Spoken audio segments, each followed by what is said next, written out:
So we are pulling out of this Bureau of Reclamation camp.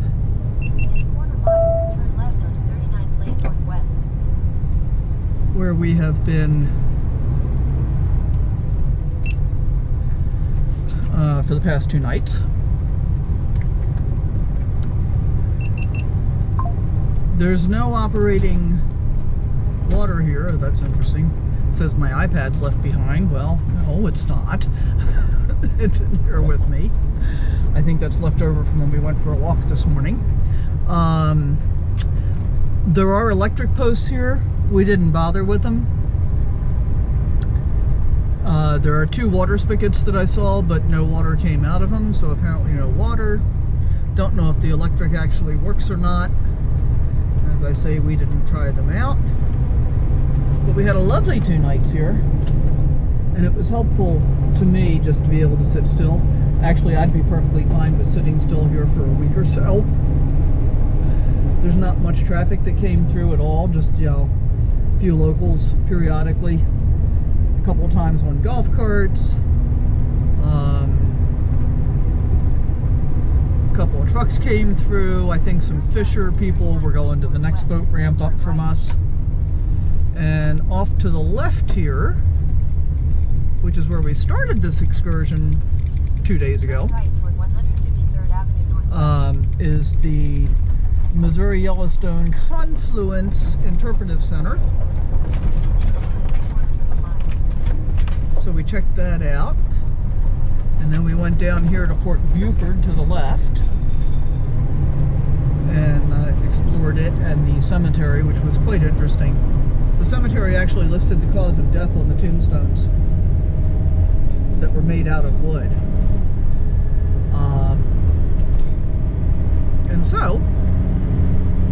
And then yesterday morning we took Barb's rig and went over to visit Fort Union. So Fort Union is a national historic site, and Fort Buford is a state historic site. What was interesting in part about visiting Fort Union was that we were in North Dakota, which is where we are right now, and then we drove into Montana in the parking lot of Fort Union. And of course we had to walk back and forth between the 2 states. Actually, I straddled the line between the 2 states, assuming it's in the correct location. And both of the forts were pretty interesting. Fort Buford was military. Fort Union was trade, not military, which I thought was very interesting. And they both had park films. We had to pay at Fort Buford, I think it was $10, and that got us the interpretive center and Fort Buford and the cemetery. And then of course we both have passes for the national park system, so we didn't have to pay there, although I did buy a sticker. The Garmin GPS is now telling me we're approaching the state water. It thinks we are 1.6 miles away from it, and we are going to get a pretty good view, I hope, of Fort Union down here, like on the other side of these trees to the left.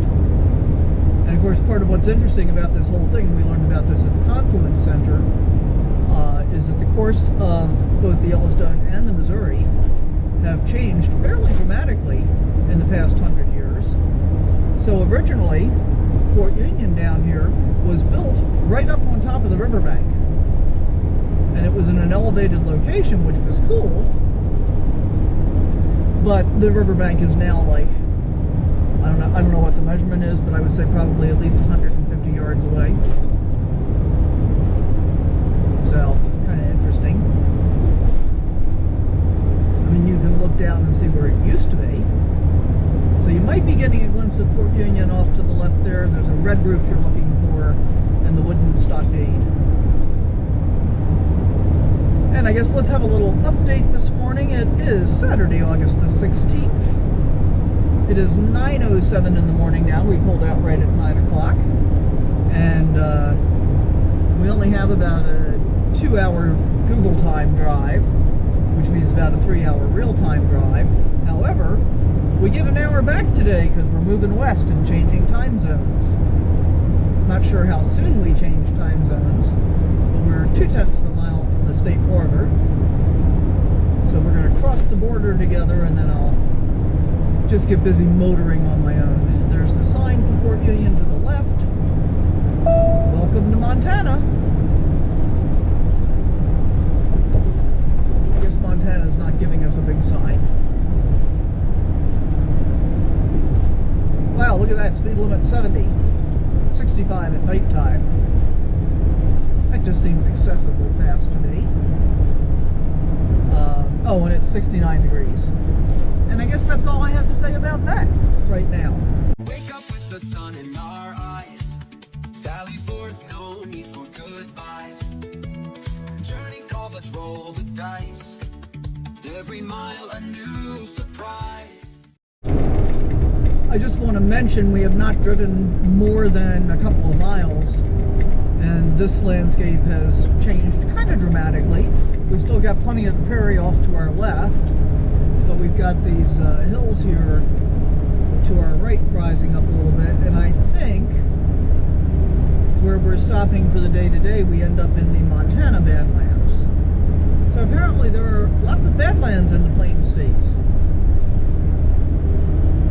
Who'd have thunk it? I surely have enjoyed my time in the Dakotas, though. And we'll see how much we're going to enjoy our time in Montana.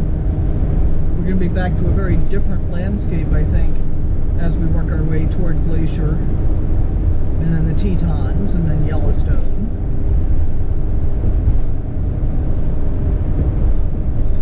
Makes this quite the journey. And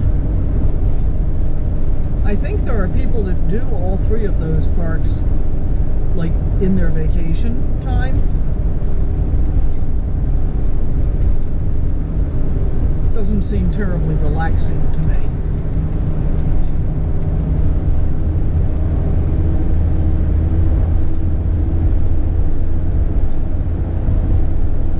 And I think in order to be able to pull that kind of thing off, you have to do a fair amount of planning. So there's that. When I was looking for camping at Glacier yesterday in the park, the campground that's closest to where we want to be has not yet released its sites for the days that we would likely be there. So I'm not quite sure how this works.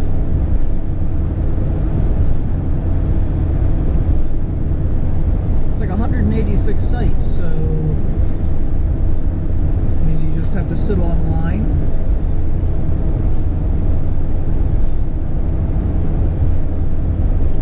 And can you only get one night's reservation when they release that day's reservation, or can you reserve for more than one night?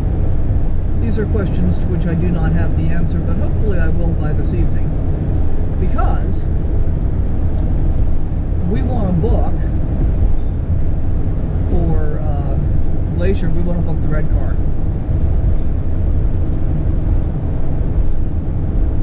And when I was looking yesterday, there are a bunch of tours from the east side, but we may not be able to secure one for going to the Sun Road.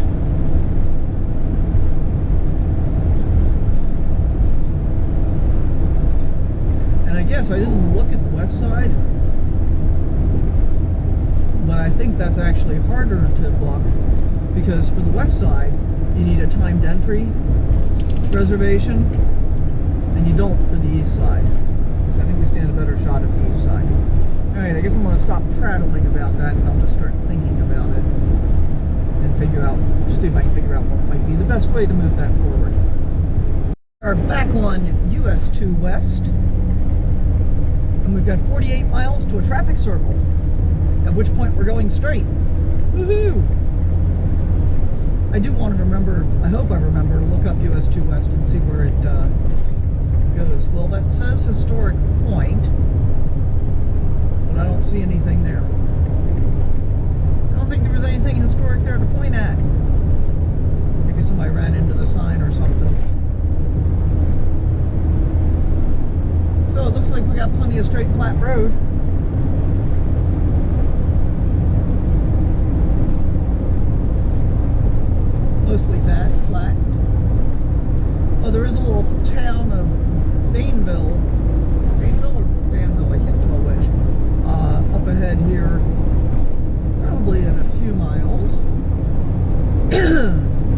we're bypassing it on the highway. Excuse me. It looks like it's not far from the river. What a pretty landscape.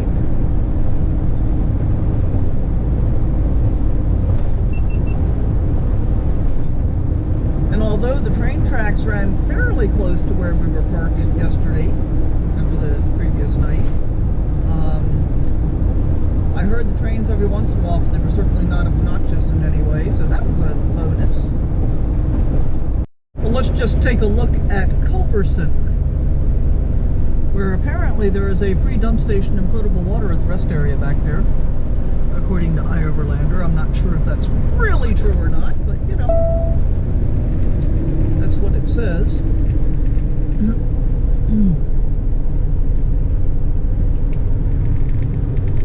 Now they want us all the way down to 25.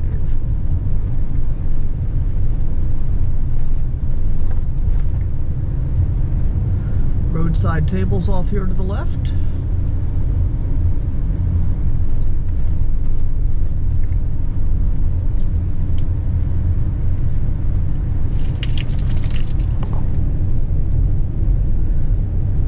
Plentywood to the right. We're heading toward Wolf Point, I guess.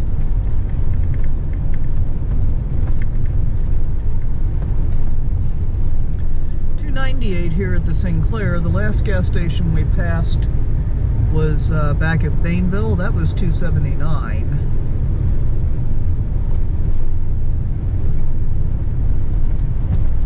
I guess they figure they've got a captive audience. But we'll see what it's like when we have to get fuel, which is not going to be today. Yay.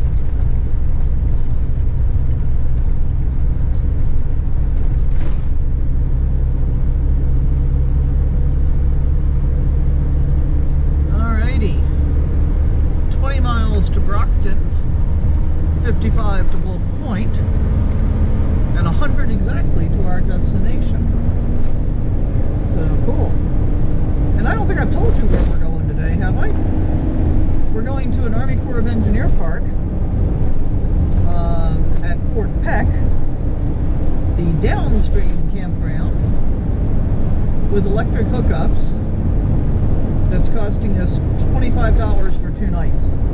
So $12.50 a night for electricity, and we'll be able to get water there, and we might go ahead and dump. I'm going to look at how long it's been since I dumped when we leave. And there's also an interpretive center there, which includes paleontological, I still didn't get that right, exhibits, and I think some Lewis and Clark interpretive stuff, and I can't remember what else. But should be a nice couple of days hanging out with electricity. I'm planning to use my air fryer tonight, and I hope the steak is still good. I had a steak that mostly defrosted when I was having refrigerator problems, and then it accidentally refroze. I had intended to cook it that day, but it refroze, so I just let it be. But I think I'm going to deal with that for dinner tonight. And if it doesn't taste good as a steak,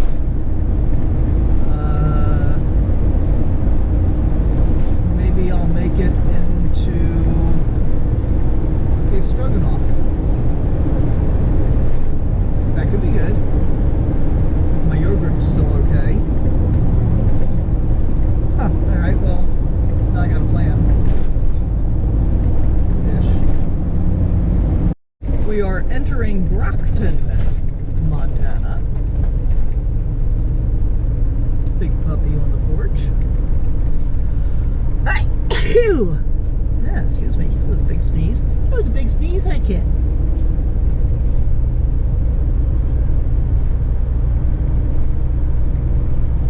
We still have 82 miles to our destination, and I'm pretty sure that's the Missouri River that I'm seeing on the map that's just to the left of the train tracks.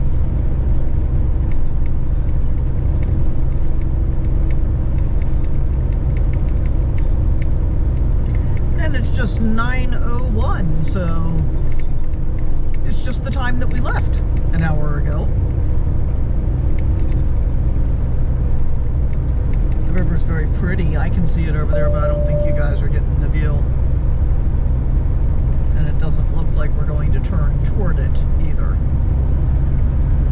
Okay, well that was Brockton. Did you enjoy it? Next up is Poplar. And that's where our traffic circle is. I think we're probably going to stop there and take a break for a few minutes. I try not to drive for much over an hour without stopping. Just because, you know, I start to get stiff and sore, and that's not optimal.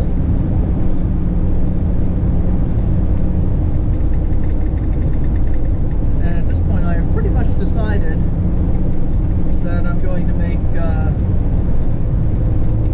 either beef stroganoff if the yogurt's still okay, or maybe just steak and mushrooms and brown gravy. But that sounds more appealing to me than just cooking the steak that's probably not of the highest quality, having been defrosted and refrozen. And then I'll get probably 3 meals out of that. So that'll be awesome. Well, we're on the very outskirts of Poplar, and we just passed what was a combination Family Dollar Dollar Tree, but the Dollar Tree signs are missing. So I wonder if it's strictly a Family Dollar now. As I've mentioned before, my limited experience with the combination stores is that you only get the more expensive stuff. They have a relatively limited Dollar Tree selection, and so things that you would typically be able to get at $1.25 Tree are $4 and $5 at the combination stores. We are about to go through the traffic circle, and I'm going to see if I can find a place to pull over and stop for a few minutes. I could have pulled in there. Oh well.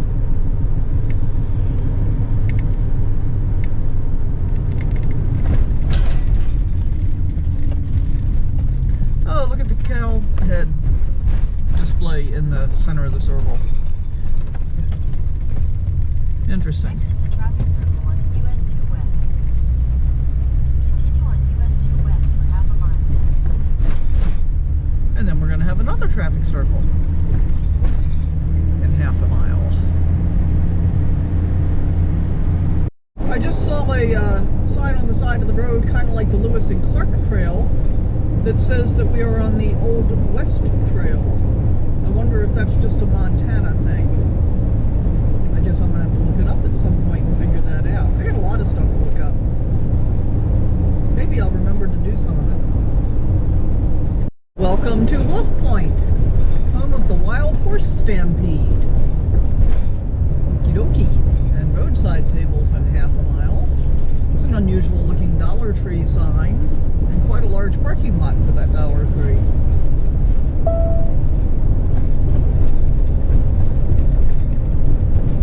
Wow, Wolf Point is selling gas for $3.09. The ag land is a bit on the high side.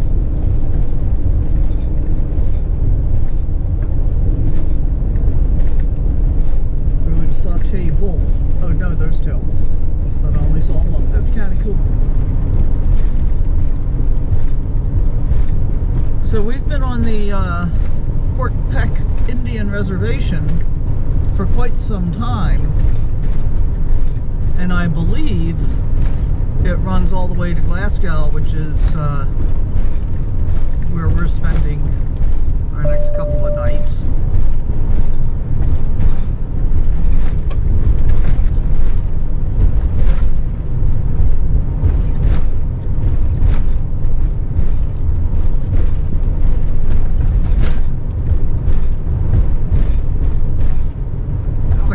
Senex stations in both at 309. They're the same Agland co-op. That would explain that.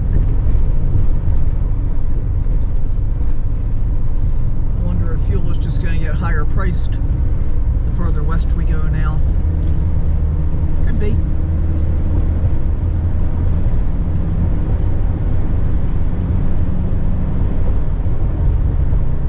Alright, well, we've got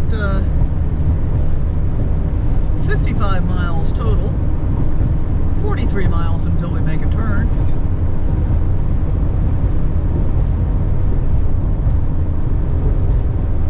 And I think that days like today are really kind of my preference in terms of, you know, we're driving for a couple hours, we're going to get stopped pretty early, and I'll still feel like I have most of the day to do stuff, rather than driving all day long and being exhausted when we stop, and then all I want to do is sit and watch TV.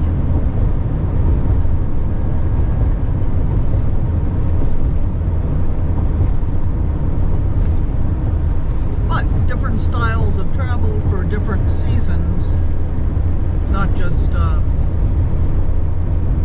meteorological seasons, but, you know, seasons of whatever's going on in life at that moment. It's like right now, we're in a travel season where we're traveling sometimes every day, sometimes every few days. And in part, it's all about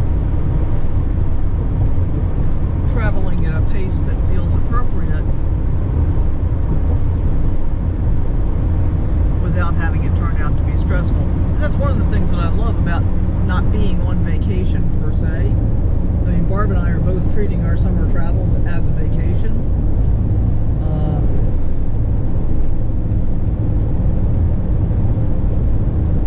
But even so, by most people's vacation standards, we're traveling at a very leisurely pace. And I'm A-okay with that.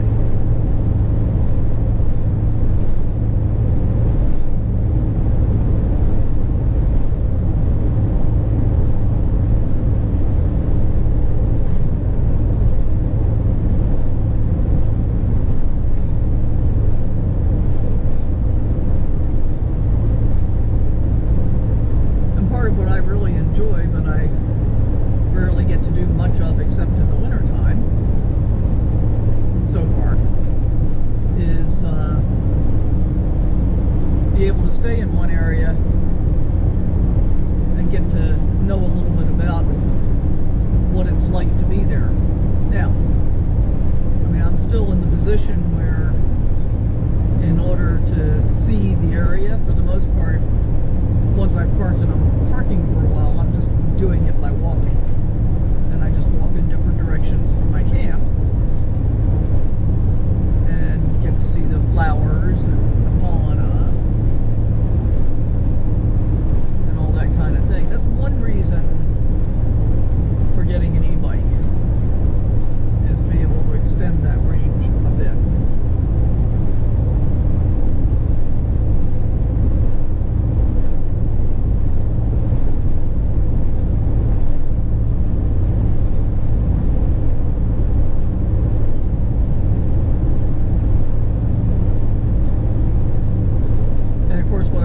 About as an E-trike, and if you look at the shoulder of this road,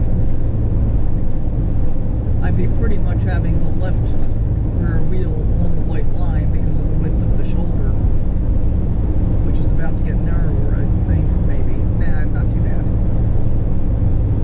But even though the speed limit's 70 miles an hour, there's not a whole lot of traffic on this road. So with proper vigilance, I think it would be safe enough.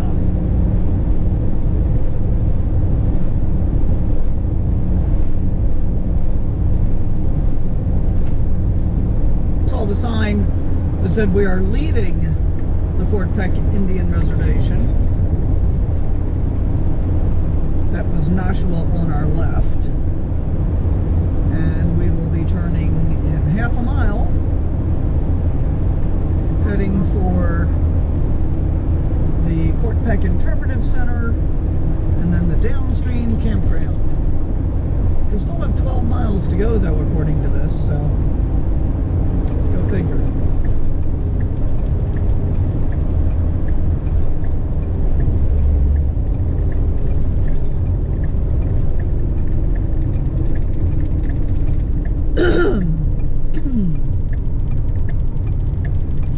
So leaving US 2 behind for Montana 117. Starflight camper, they're kind of interesting looking.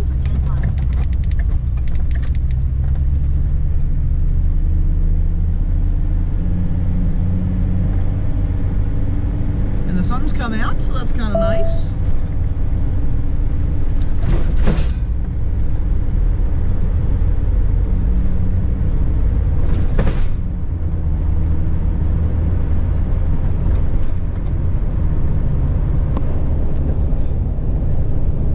Sitting here thinking about some more rearranging of things up front here. I've got both of my surge suppressor strips are just sitting on the ground, but it occurs to me that I can pretty easily put the one that's on the passenger side up on top of my storage bins, and I think I'm going to do that, because then that'll be one less thing sitting on the ground. It'll make it easier to mop and sweep the floor. I don't know where the hiccups just came from, but I think that'll be a good thing.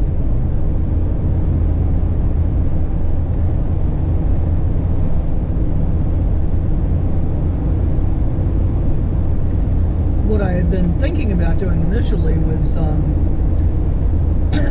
putting a couple screws in the lower wall section there, because the surge suppressor strips can hang.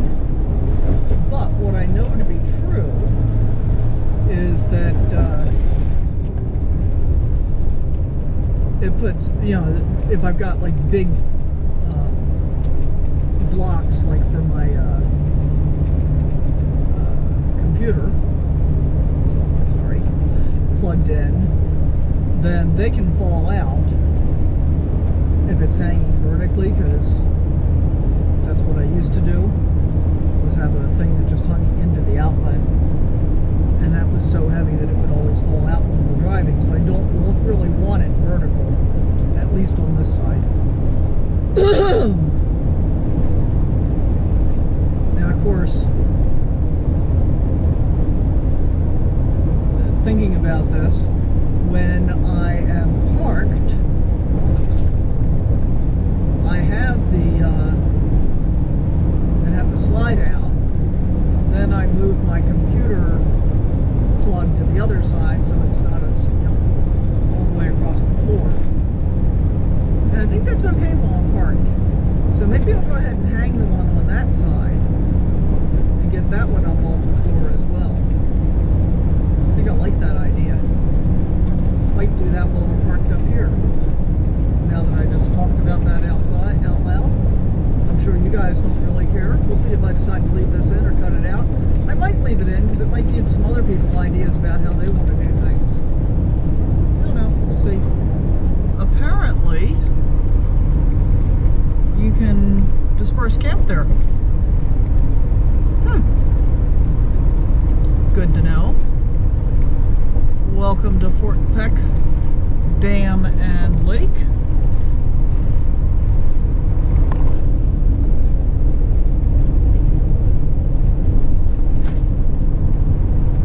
Dredge Cuts Recreation Area.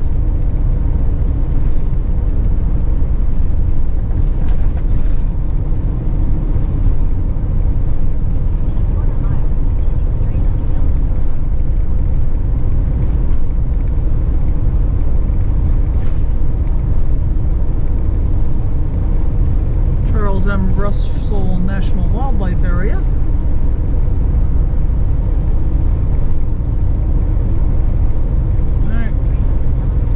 Montana 117 goes off that way to the right, but we are continuing straight.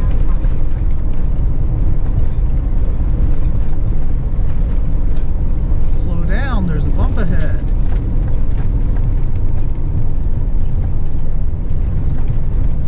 Not quite sure where the bump is. Maybe that was it?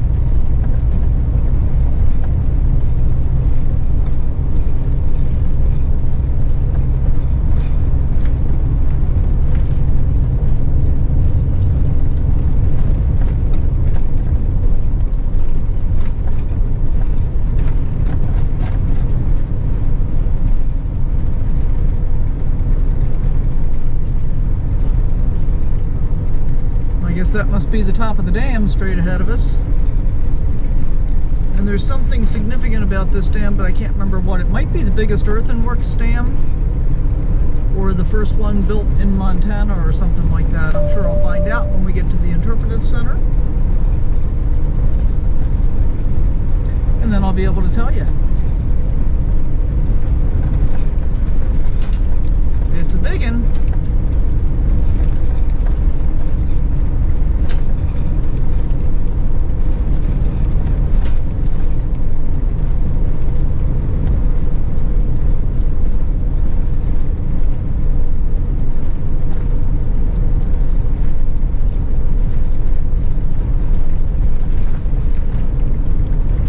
Station on the left.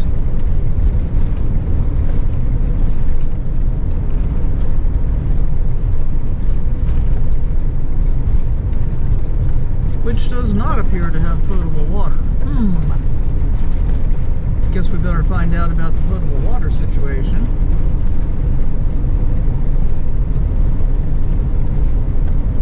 Downstream campground to the left, that's where we're going to be camping.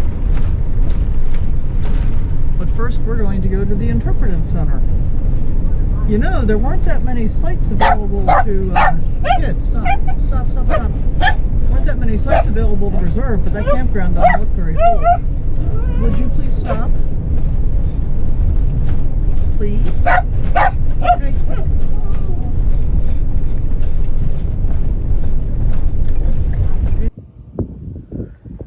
Fort Peck Dam is made from Missouri River bottom sand, silts, and clays.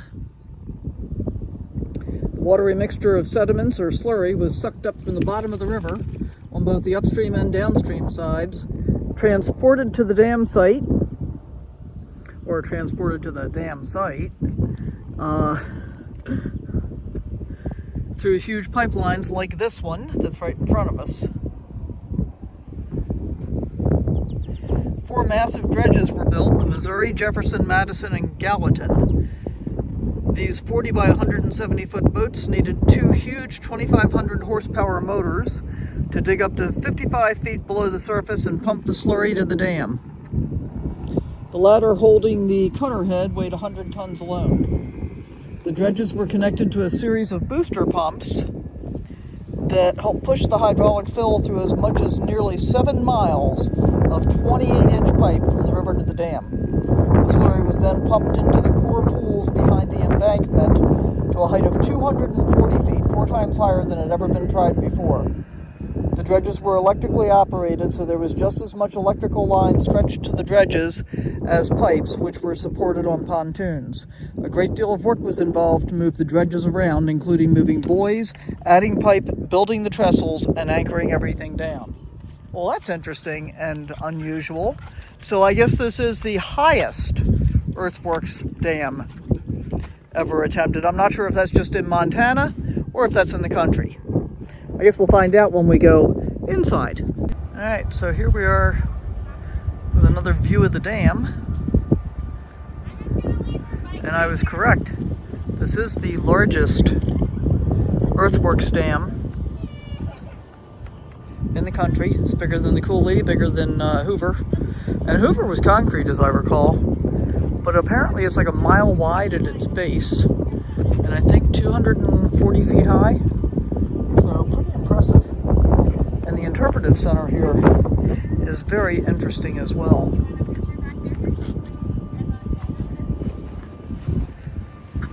then over there is the campground where we're going to be staying for the next couple of nights.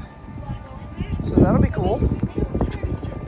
They built an entire town for the dam, which employed over 10,400 something people. So that was very cool. Quite the project. This was a PWA project, or WPA, can't remember which. Built in the 30s. And we are, of course, on the Lewis and Clark Trail as well. So the dam didn't exist when they came through. Not until much, much later. Look at this. We even have a petrified forest, so to speak. These trees were transplanted here. They were donated by the Hubing family in 2004. But what an awesome view. I'm very impressed. Check out the Interpretive Center. Well, this was a very fun stop here at the Interpretive Center. I don't understand why it's only open on Saturdays, but whatever. Glad we were here on a Saturday to be able to see it. And now we're going to head to the campground and check in at, what is this, about 1 o'clock? Huh. Nope, that says 12:03. So perfect. Perfect, perfect. And I'm getting hungry. So I think I'll make a little snack, because I don't want to ruin my dinner. Right, Kit?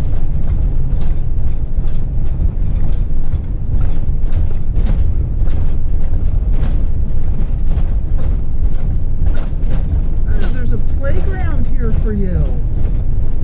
Cool.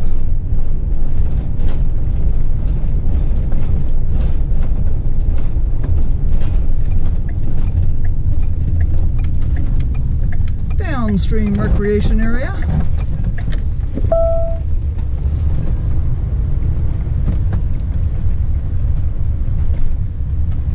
Shelter number 3 over there on the right.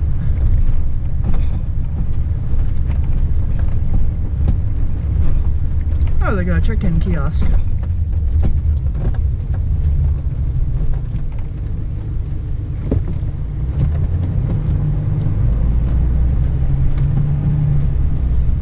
Day use area to the left.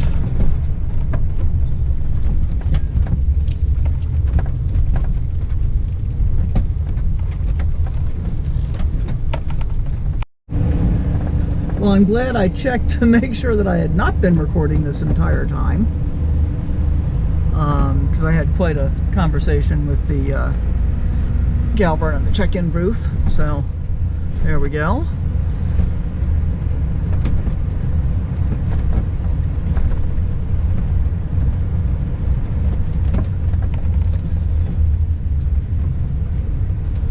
Is it all good?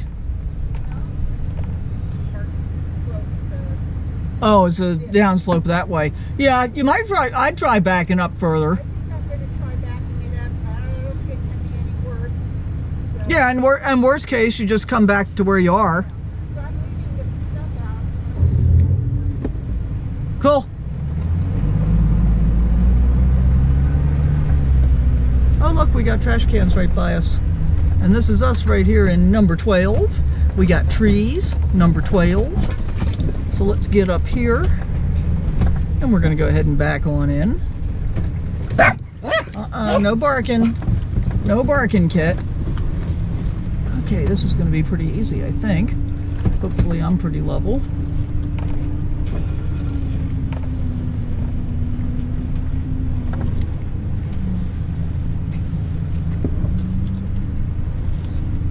And they make these sites really long for people that have boats, so that they've got plenty of room. And I want to get my wheels back as far as I can. Sally forth, no need for